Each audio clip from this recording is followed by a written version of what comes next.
And the next day you sat at the table. That's the first time. You know, Valentine sits with his lady and I never sit Daoud and even Azazel and all, you know. So it's your time too, you see. You can't be left out. Yeah. When I did a reading, it was like, okay, just share what you have from your heart. You know, and that's all I did. It was like everything was just from the heart. That was what was needed on Sunday. It blew him away, boy. From the heart, yeah. You know, when people was like, one woman said, I ain't never heard you before. She said, I heard you on the radio when I came out. She said, I'm blown away. So she wasn't spooked about or nothing. That, I think it's Sunday for that galaxy, because is that on? Yeah. So you're gonna have to ask your question again in a bit, but carry on anyway about the galaxy. No, because it's on. You want to say? Okay, the sun. Since you're gonna. No. No. But anyway, going back to just to piggyback off the Crawley thing. A lot of Crawley stuff is confusing because Crawley was neurotic. He wrote a lot of that stuff in cryptic, basically almost in Masonic lure. The lure of his order, the OTO. And there's tons of that stuff bought. Now the Book of the Law, Good book. that's the one to study. Because that's beyond Crawley. The Book of the Law is beyond Crawley. That was actually given by Awas. And the Holy Books of Thelema is books that was actually channeled by Awas. You know, inspired by Awas. But then Crawley stuff, when he's writing a lot of stuff for the order, it's really stuff that you can't understand because the simple fact it's all cryptic within the OTO stuff. But it's ironic, they'll sell all that shit to the public and the OTO gets money from it. But you know, but like I said, they were upset with Kenneth Grant because Kenneth Grant explained Crawley, especially in Magical Revival. He literally opened it up. He literally opened it up. And he became persona non grata. They really don't like the fact that he exposed a lot of their occult lure from the OTO and stuff like that. So he's the one, but like I said, but then again, what they did is they had several books out, but the Magical Revival is the foundation. So what they did is they put a lot of books out in the 90s, but they put the Magical Revival out early, then they took it out of print. So if you don't get that one, but that's the one that now somebody's you can download off the internet. We will do that. Yeah, you can download off of the internet. The Magical Revival. And then there's Aleister Crowley, the Hidden God, where he just breaks down Crowley. And then there's one called Cults of the Shadow, where he basically, and they really hated him because of that, because he basically told them, all this shit is African. So he equated Crowley's stuff with African, which is neurotic, not to say it's not, because the simple fact that I'm unbuttoning my pants on the camera. I like that shit. Get all naked and shit on their ass.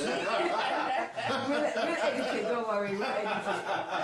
It's all good. Hell, I spoke one time with my zipper unzipped, and I was right in front of the audience, and I'm like, y'all standing there for fucking an hour. Anybody can say, yo, man, you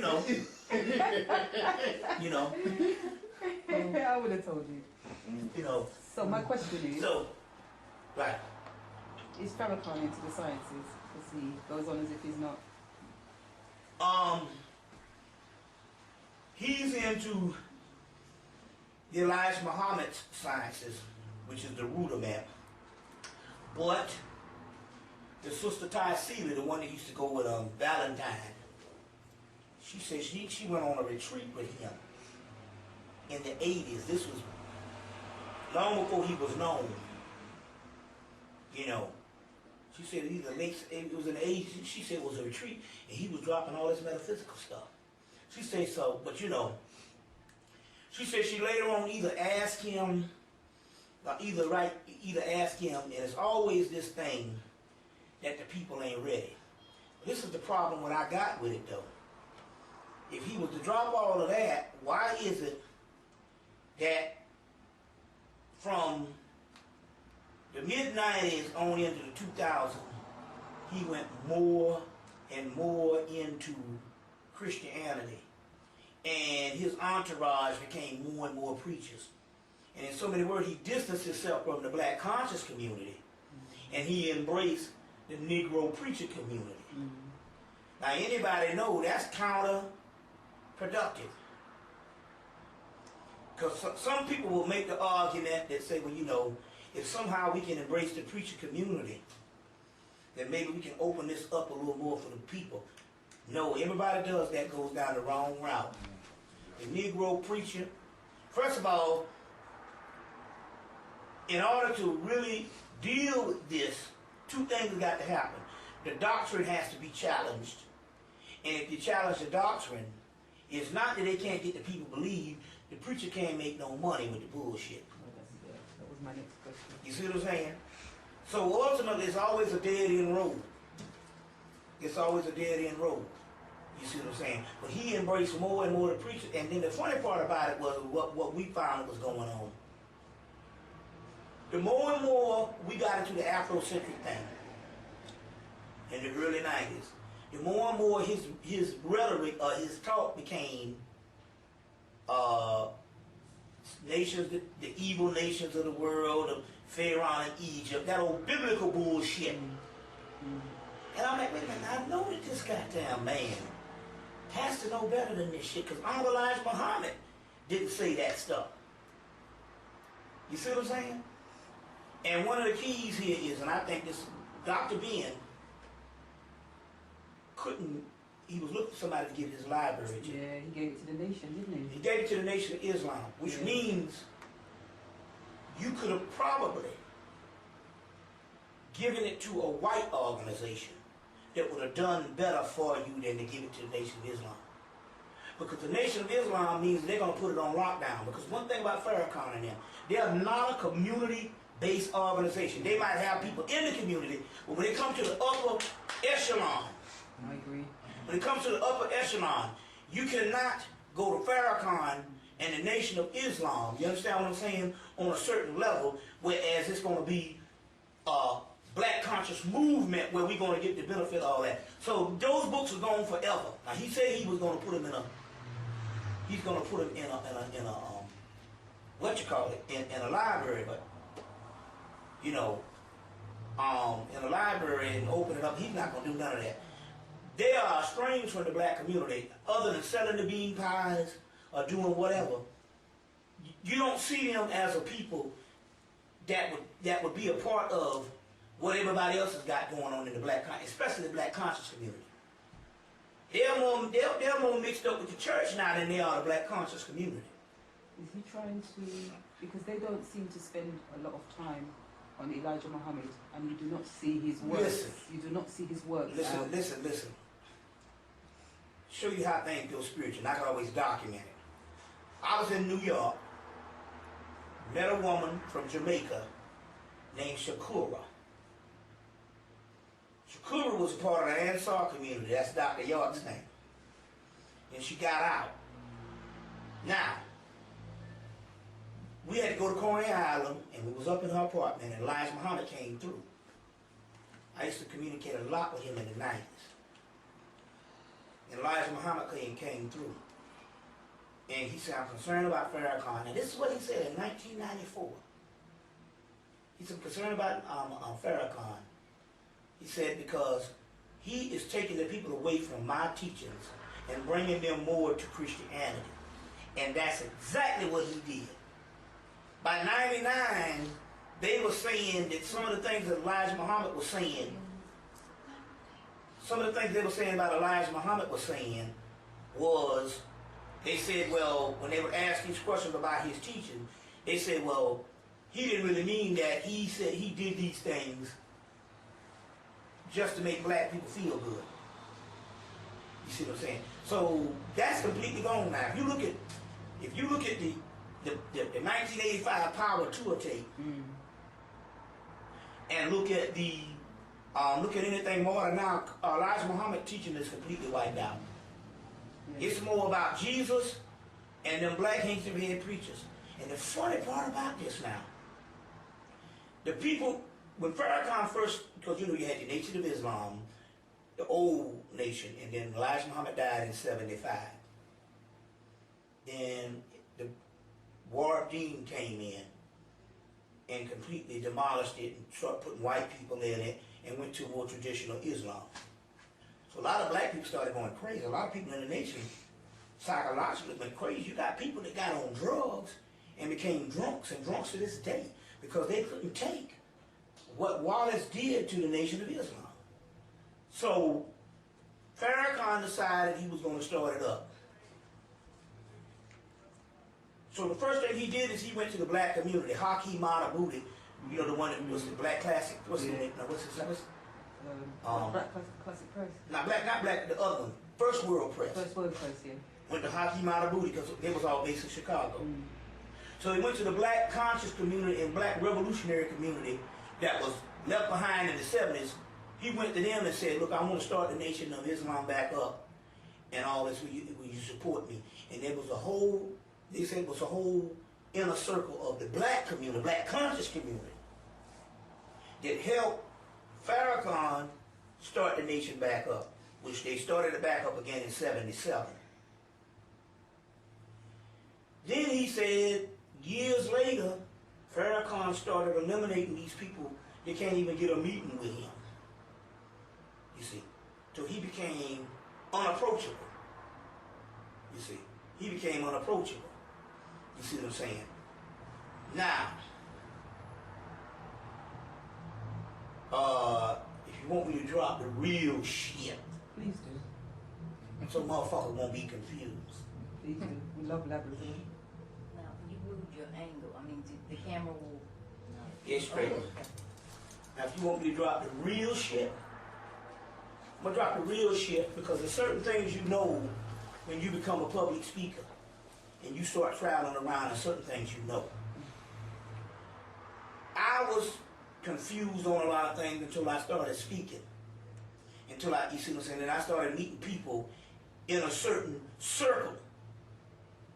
That's when your eyes come open. But what happened? You could, and he's got a tape out. He said it's him and another brother, Jabril, was in a hotel room, and there was money on the bed, and they didn't take the money. Based on his actions later on, that nigga took the money on the bed. Farrakhan is probably, hands down, one of the most successful and the greatest government agents that ever lived in history. You see. And I'm telling you what I know. I agree with that. So you cross the water, a lot of time when you all get it over here, it's still a fantasy shit.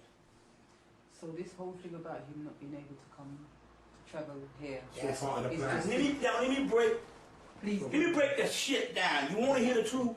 Let me break it down. You got to understand the policy. You got to understand what's going on. This is it.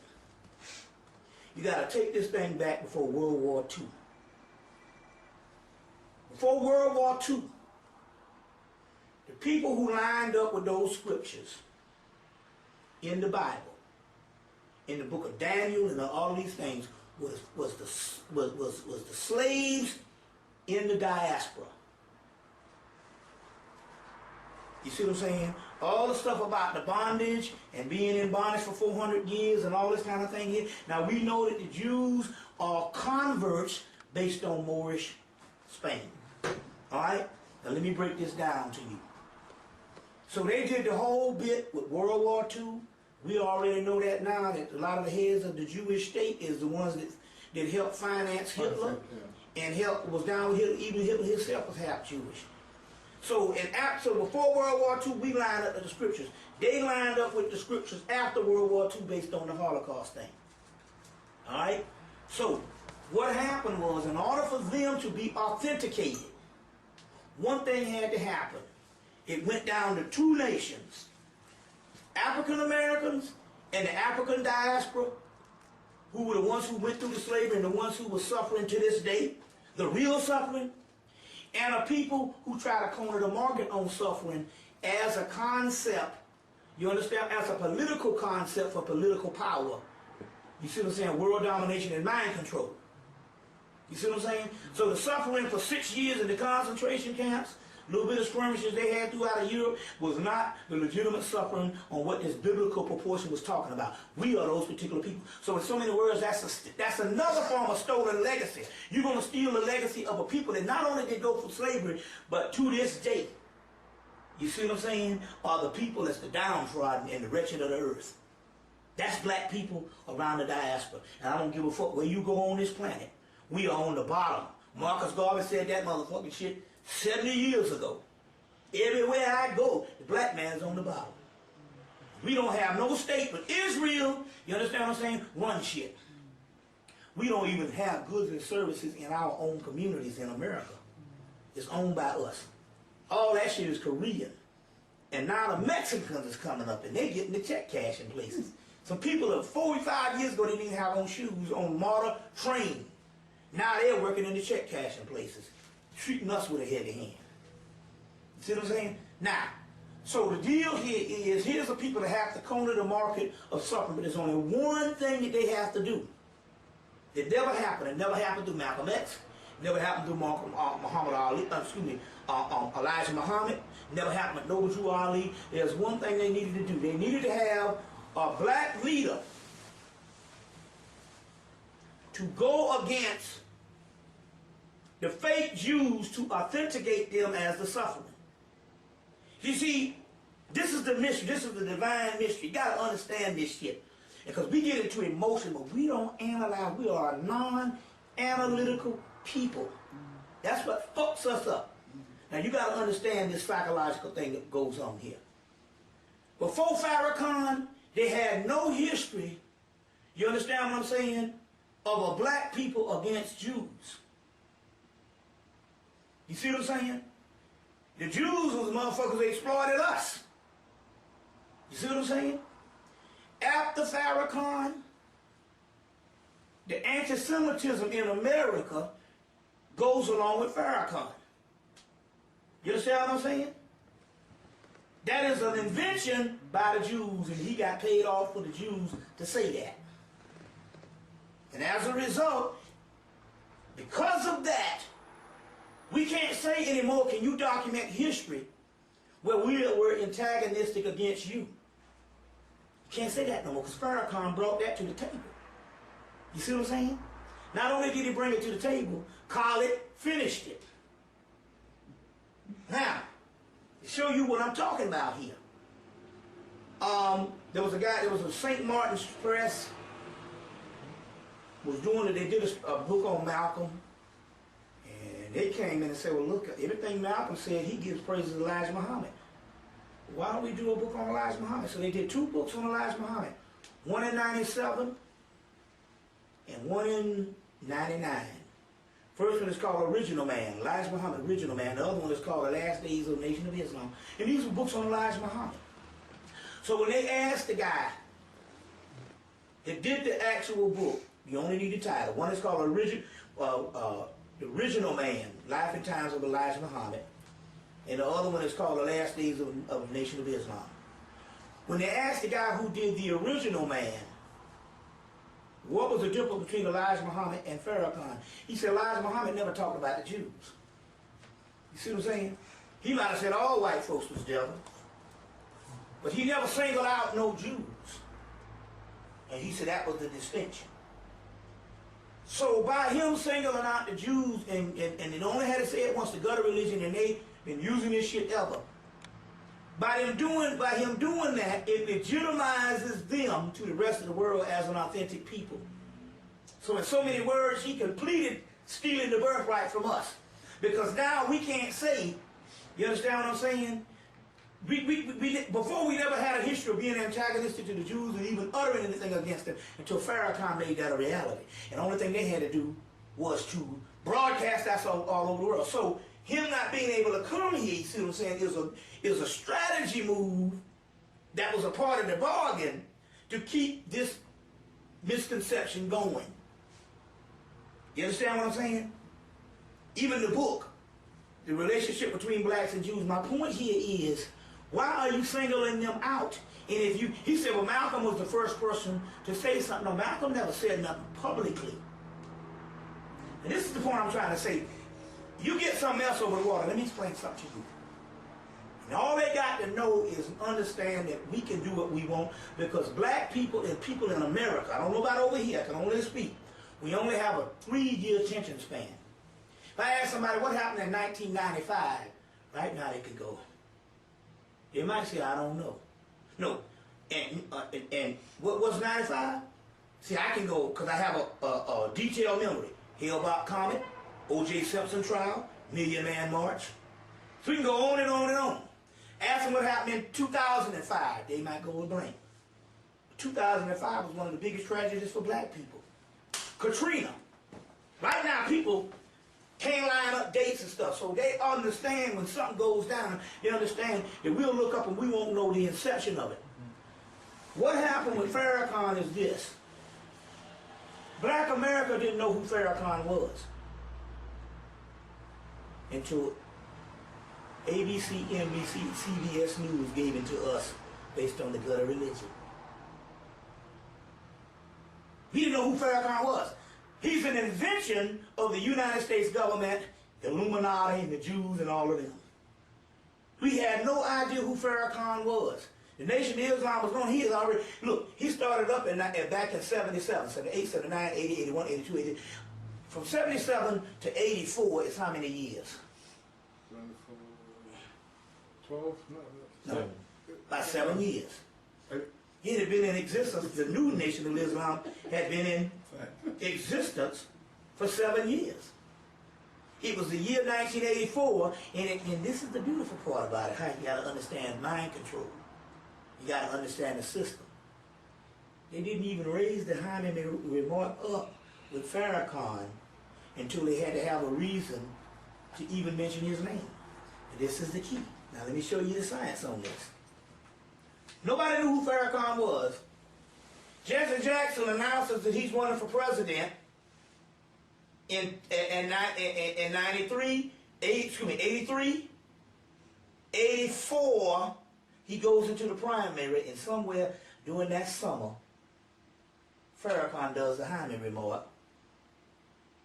Not the Hyman. That was Jesse Jackson. Farrakhan does the gutter religion remark. Thus, they have a reason to air him on public TV because Farrakhan was associated with Jesse Jackson in the Chicago politics. Then we get to know who Farrakhan is, and then this is another thing about it.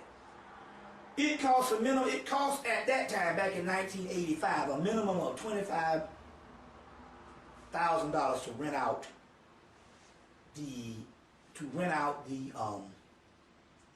Madison Square Garden. It's no, well, we'll pay you after it's over. We're not getting paid on the door.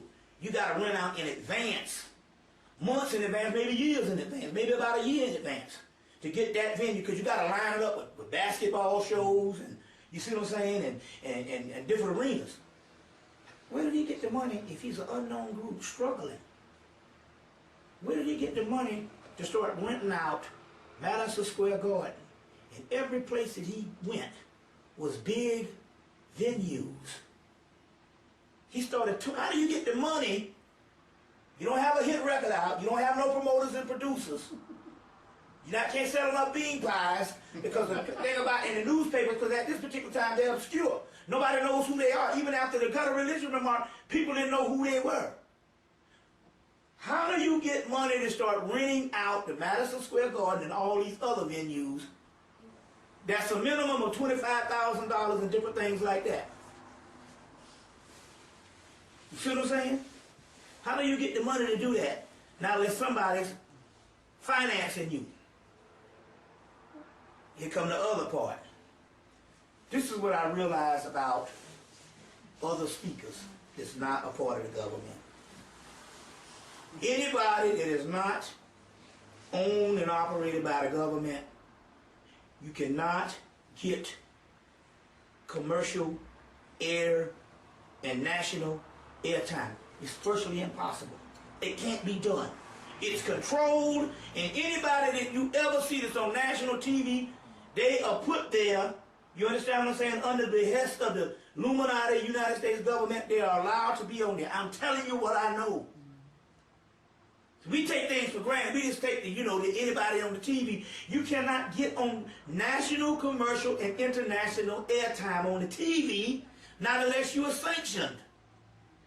So my point here is, they brought him to us. He's an invention of them. He's been a government agent the whole time. You see what I'm saying? Next thing you know, he's on Meet the Press, 60 Minutes, Primetime Live. He's on every major network, being interviewed by the top people. You understand what I'm saying? It can't happen. They never interviewed Elijah Muhammad, and you never saw Elijah Muhammad on national shit where they got stuff. It never happened. You see what I'm saying? Yeah. So the point I'm trying to make here is,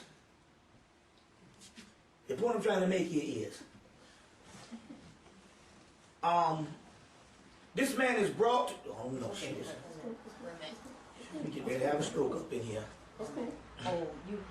You put that out, you might as well just hit me in the head.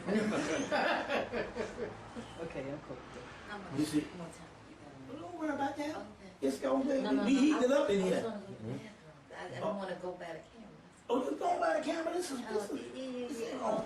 I didn't want to be all movement. The Like, occupied. Everybody's like. So my point here is, they don't give you a biography. Now let me tell you what the reason why I say all this. We had phenomenal geniuses in the black community. Dr. Ben, John Henry Clark, Leonard Jeffries, Tony Broder, Asa Hilliard. The list goes on and on and on, and you ain't never seen none of them on national TV. You see what I'm saying? Never seen them on national TV. That's when I knew, when I got in that inner circle of lecturers, and you would never see them. Ronald Reagan's son had a TV show in the early 90s. They took it off. They took it off because he was anti his father. So everything his father was against, he was for. Father was a staunch racist. And when he died, the son said that his father never got the concept of race and whatever this deal was. He never could deal with that. So he had a show in the 90s. They had to take him off in like 91, 1990 to 91. He had a show, and he was bringing on all kind of people. And they brought Francis Cress Wilson on his show. But other than that, no airtime whatsoever. It couldn't be done. You see what I'm saying? And if it wasn't for Wesley Snipes with the John Henry Clark or Proud and Mighty Walk, that wouldn't have done it. I got to give him credit. That's probably why he's sitting in jail now, because he did that. And a lot of people have made a lot of money and never did that. But then again, it's based on whether you're conscious or not. Because I remember he was always conscious. We knew that from back in the day. He did that one, and he did one on Dr. Ben. Yeah, we're waiting for that. He finished the one on Dr. Ben 6 years ago. He finished it in 2002, but they won't release it. He couldn't get the funding for that one. And now with this whole jail time thing, that's probably way on the back burner. The Million Man March. Farrakhan said on a lot of his tapes in the early 90s and the 80s that marching was a thing of the past. In so many words, it undermined. I don't give a fuck how niggas feel. You a dumbass, brain dead nigga. Who gives a shit how you feel? Non-analytical, dumbass, brain dead, stupid ass nigga.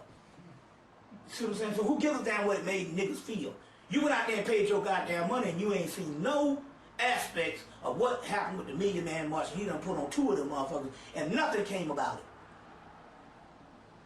But the key here is, if you got to understand something with a psychological profile on how people view you in the world. You marched in the 60s. Okay? And where did the march put on in the 60s came from? Didn't I Have a Dream speech from Martin Luther King was written by the Jews?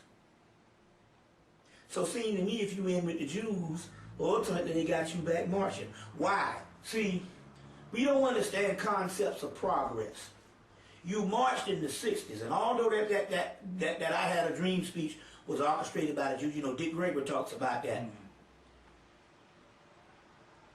Nevertheless, it hadn't been done before, and it was positive because, hey, if it hadn't been done before and you did it, you see what I'm saying? Doesn't matter who orchestrated it, it still goes down in history as one of the greatest things ever. Now, that was 1963. They celebrated, 1963, they celebrated the 30-year anniversary of that in 1993. 30 years. 2 years later, you're going to have a fucking another march. You see, my concept here is if you do something 30 years before and you still doing the same thing 30 years later, it undermines what you did before, because it's almost like psychologically, you ain't progressed since 30 years before. And you give it, and you letting the world see this shit. See, certain things don't supposed to go down on the world sphere. You did some shit 30 years ago. It's just like right now, if you see the damn Jews in concentration camps in 2008, you would be like, what kind of assholes are you to get stuck in this bullshit twice? You know, fool me once, shame on you. Fool me twice, shame on me. What kind of that? So, what kind of people? You in the middle of the 90s. This is 1 year after the internet starts. So, in all honesty, it's the first year of the internet. And you marching. And you turn around 10 years later and do the bitch again? You see? All these marches. So my point here was, what did it resolve? They made millions of dollars. And let me tell you something about that bastard in Chicago. I was riding around with Khaled. He had heard some stuff that I had said about Farrakhan. So he saw me on the side of the fucking street. I was catching the damn train. He pulled up in the pink convertible Rolls Royce. Powder blue convertible Rolls Royce. So we was riding around Atlanta. He said, I need to talk to you about Farrakhan. And he started going. He said, he stepped to me and told me I can't say the white man is the devil. He said, well, then I said, well, we'll change that to the powers that be. He said each time it just got worse and worse. And we was talking, and he mentioned one thing to me. I said, well, damn, man, why is he still selling out? He's got millions. He said, no, brother. Multi-millions. That was in 98. He said, no, brother. Multi-millions. See what I'm saying? And you got niggas selling them hot-ass bean pies in a wool black suit and a bow tie out here on the fucking street. You talking about mind control for a multi-millionaire, probably a billionaire. My point here is that organizations, it's supposed to be a trickle-down theory. That means that organizations, and we ain't talking about sophisticated niggas like that, look. Organizations, you're supposed to see the fruit of the organization. They're supposed to have businesses. They're supposed to have businesses to the point whereas nobody would have to even sit out and sell some damn bean pies. Don't tell me we can't do it. Let me tell you something, man. They got a holy sanctified church in Atlanta. Ultimate business. These are holy sanctified people. They damn near wear pilgrim outfits. But they got the beautiful restaurant and it's been there for years. And had two, but it wasn't their fault that the neighborhood just got worse and a lot of people moved out, they closed down so much. They had two, but I think they might have three someplace else. And they got organizations. He opened up the restaurant in Chicago, it's closed down now. And he got multi-millions. You see what I'm saying? So then the next day, we know they don't put you on the Wall Street Journal. You know the Wall Street Journal puts you, they got this linear type drawing, they got these lines, look like the same engravings that you have on dollar bills, that you have on money. They put engravings. Farrakhan up one of his shiny ass motherfucking heads in February of 1997. he on the cover of Wall Street Journal. And they talk about him and a Jew guy, Edgar Brockman, over Seagram's Liquor, opening up a hotel together and all this kind of stuff. You see, my point here is your leaders will not be brought to you by anybody. If you see them on TV, that's a form of mind control.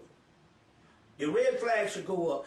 I'm telling you right now, with me, if you see me sitting up on Oprah, and that's mild. You see me sitting up on Oprah, y'all might as well start to crying and get out the damn hire a hitman or do what you got to do.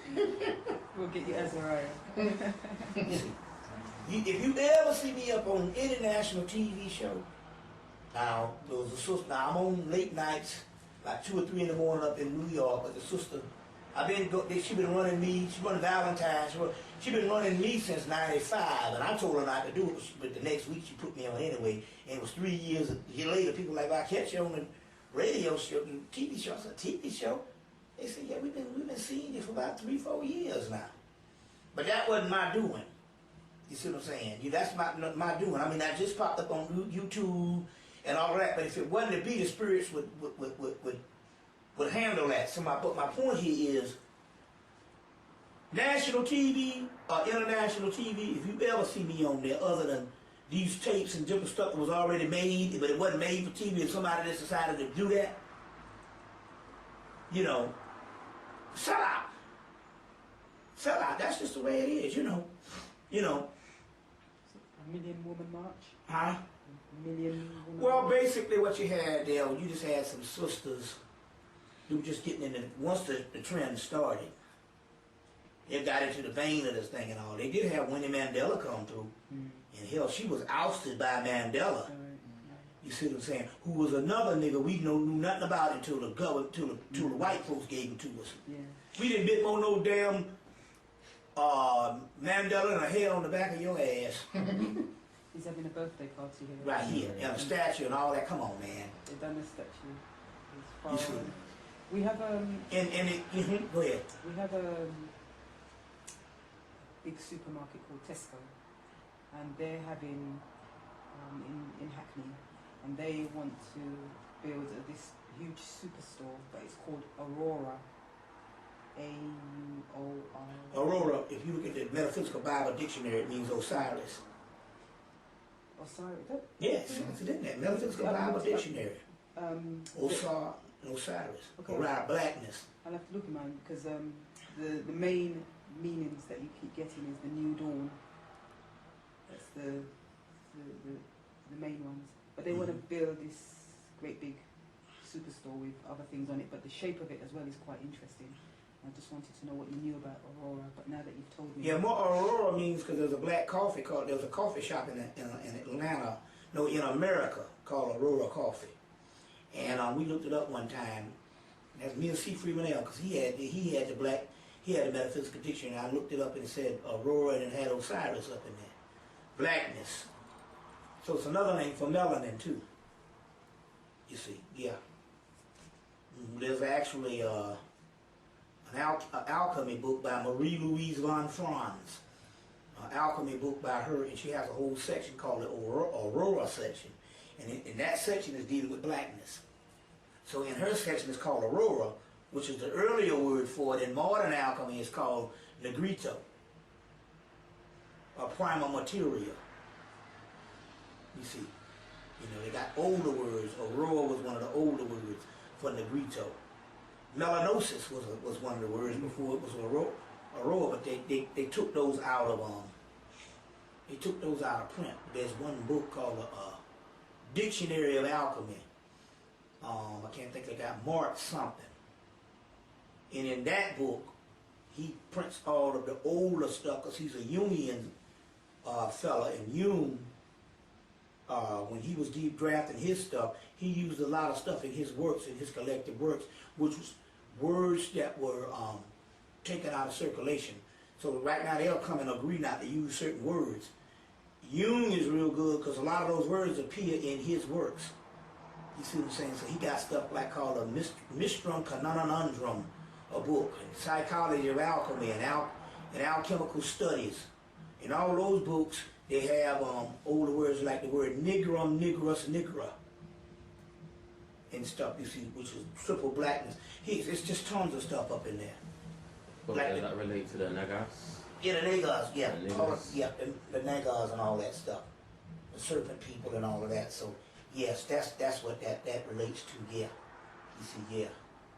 Did the Million Man March produce more religious people? No religious people went to it. The problem is that it didn't change religious people. You see what I'm saying? It didn't change religious people. What happened was, they got scared because the conscious rap did make a real mark with the Public Enemies, KRS-One, X-Clan. And if you notice, about 1991, all of those groups had done conscious albums. Heavy D and the Boys did one. Even the guy Kumo D came back with one. Everybody was doing them. By 1991, everybody had gotten into the flavor of it, and they had to break that. You know, they had to break that. And so what happened was by 94, they had the youth 18 and under, 18 and above was conscious. So they had to go to work. And so they had to go to work, and that's where Kurt Franklin and other people started coming out. And they even recruited Mace to try. The Mace was going to be the one that was supposed to bring this conscious rap to a certain level. And it didn't happen. He quit, and now he's a preacher. Looking like a damn fool. But then the Kanye West happened, but see, it can't happen in a format that wasn't started that way. It wasn't started under Jesus, so at best, he will have one song on there that people will hear. It's Jesus, but he's just a black man that's a Christian. It's not considered Christian music. You see what I'm saying? So they never was able to break that in the rap industry. But there was, you know, like I said, basically what they had to do to make church more appealing is they understood that every modern black person in the diaspora is just money struck. It's all about prosperity.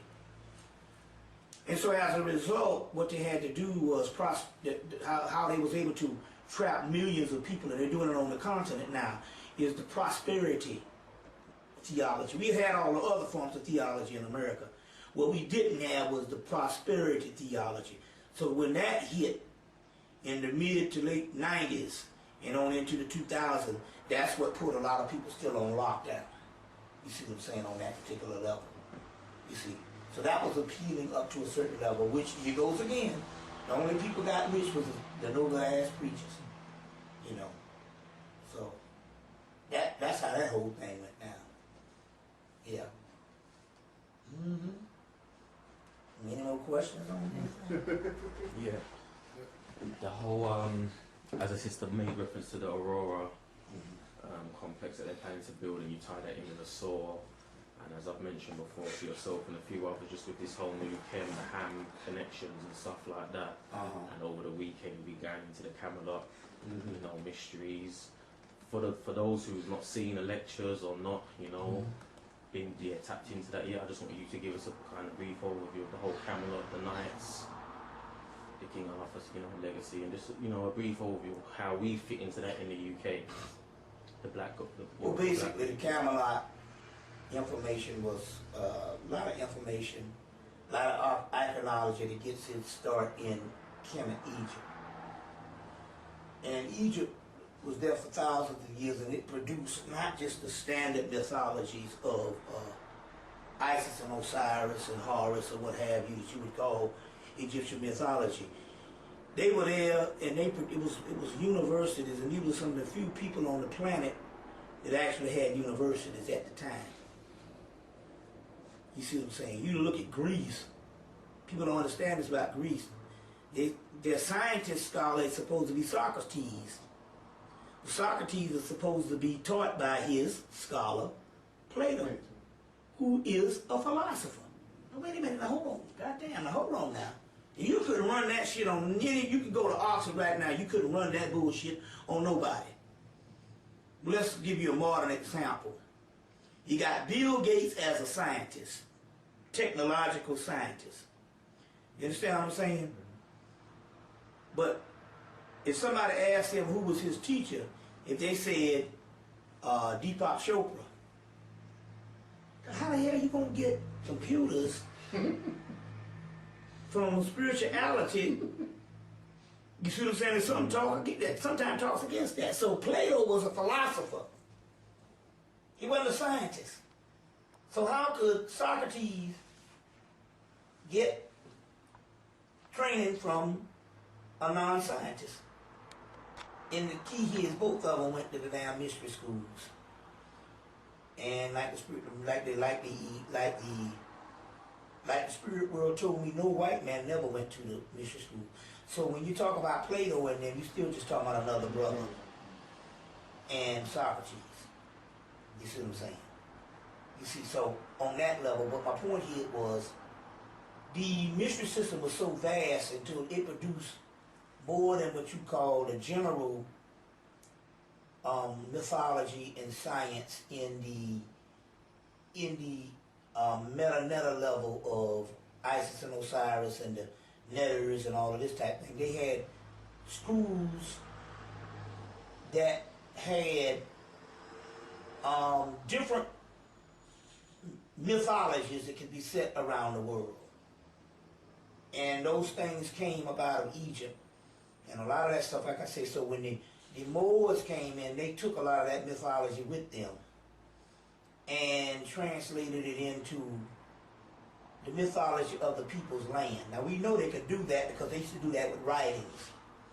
What that meant was they could take they said that a lot of the ancient world, they had, I'm still on, you can still see me? Yeah.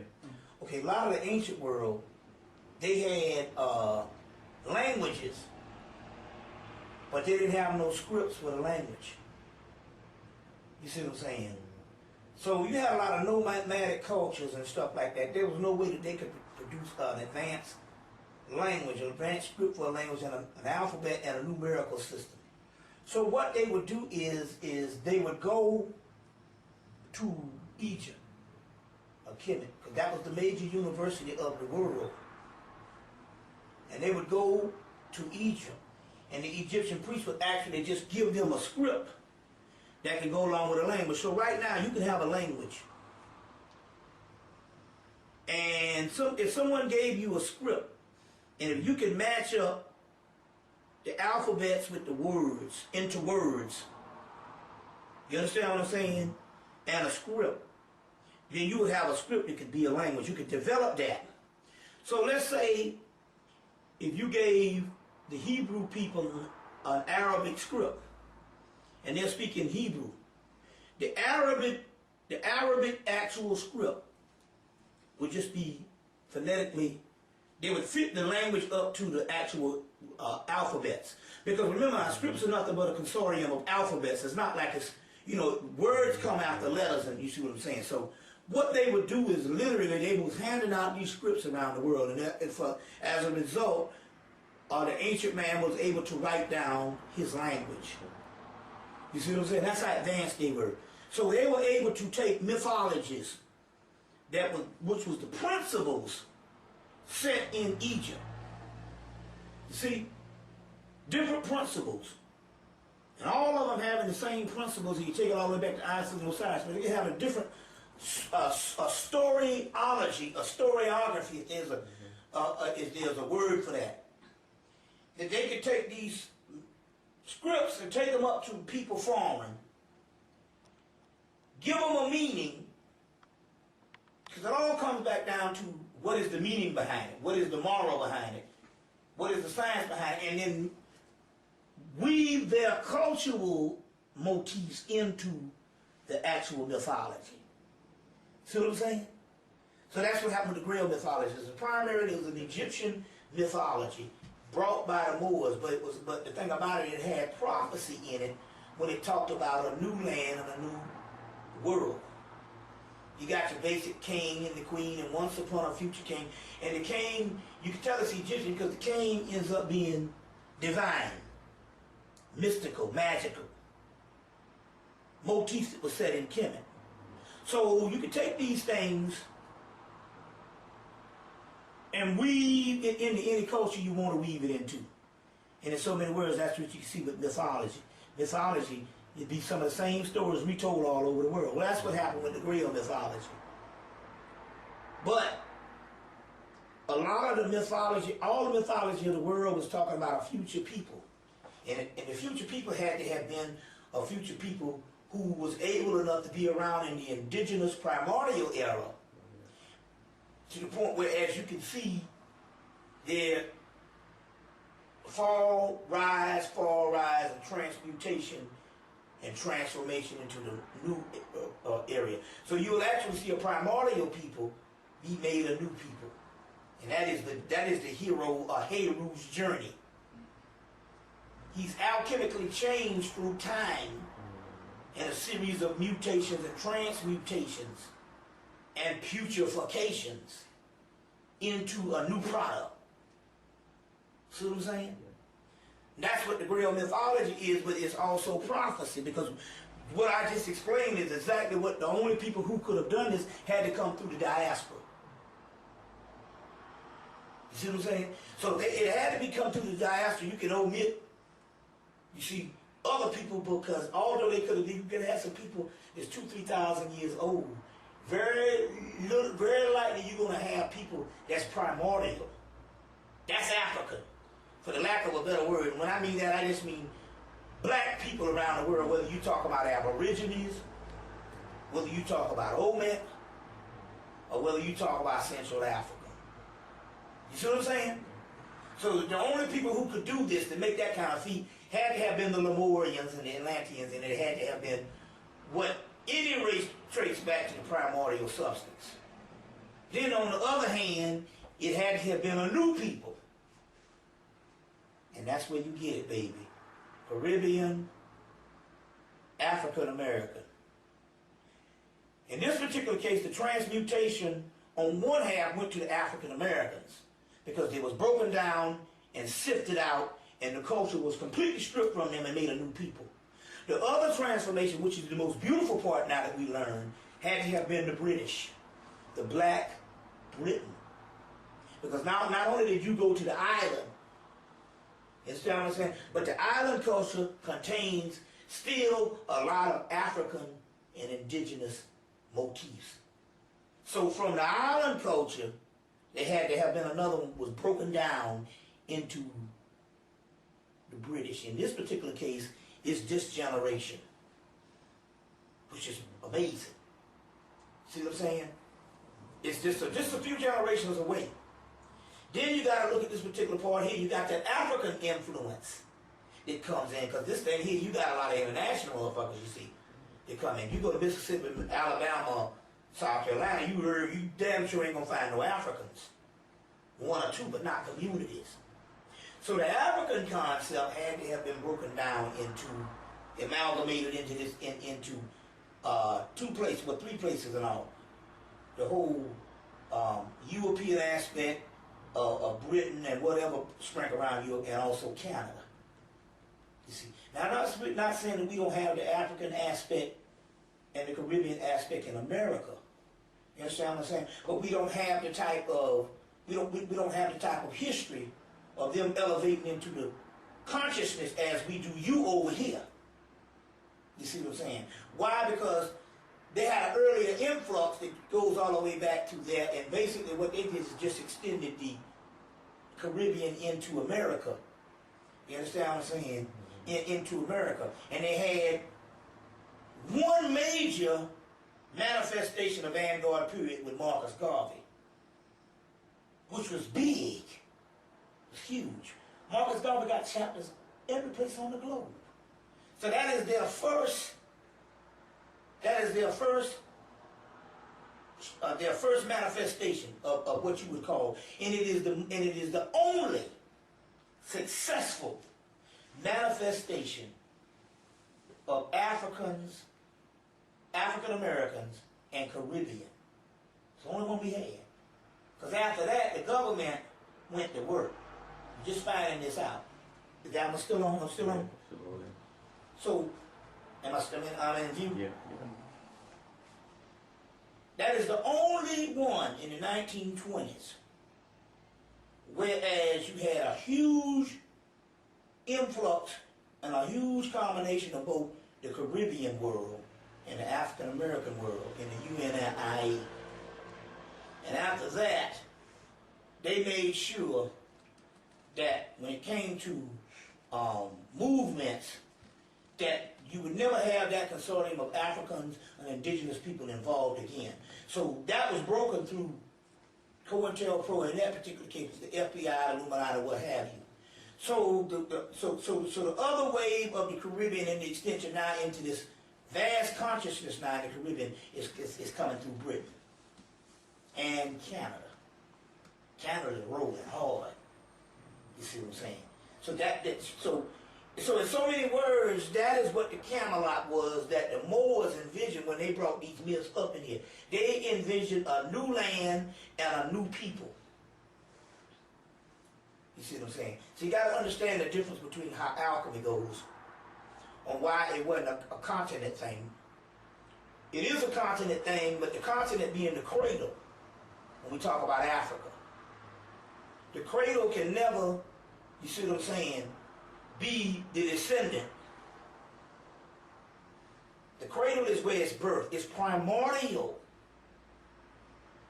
So in order to make something primordial, you have to make it anew. You understand what I'm saying? You have to make it new. So therefore it would have to be the diaspora. And what I was trying to do is explain how the diaspora take part in this and stuff, but that is the Camelot. So you got the round table, which you got knights as individual streams of the diaspora. You got, in the middle of the round table is a burning coal. That coal represents Africa. That's the primordial melanin, primordial primal materia, as it's called, the negrito. You see what I'm saying? The nigrum nigrus nigrus. That coal has to be synthesized through the knights with different talents, different abilities, and transmutated into something new. You see, transmutated into something new. One of the best representation of that would be voodoo and Santeria, because both of them not only came about in the Western Hemisphere, but they were able to take various other cultural aspects, you see what I'm saying? You see, and survive through it, house up under it, and actually make a whole new system. You see what I'm saying? It's not to say that the other system is not irrelevant. It's just another expression of the same system. So Africa is expressed through its diaspora. You see what I'm saying? And that is the alchemical aspect of these mysteries of Camelot. We are a new people. You see what I'm saying? It's just that I see a new Caribbean here. You are unlike the other Caribbeans on the islands and the ones even in America after they broke it. See what I'm saying? Although you are Caribbean in origin. Clearly, a nigga from Alabama, Mississippi, South Carolina is dialectically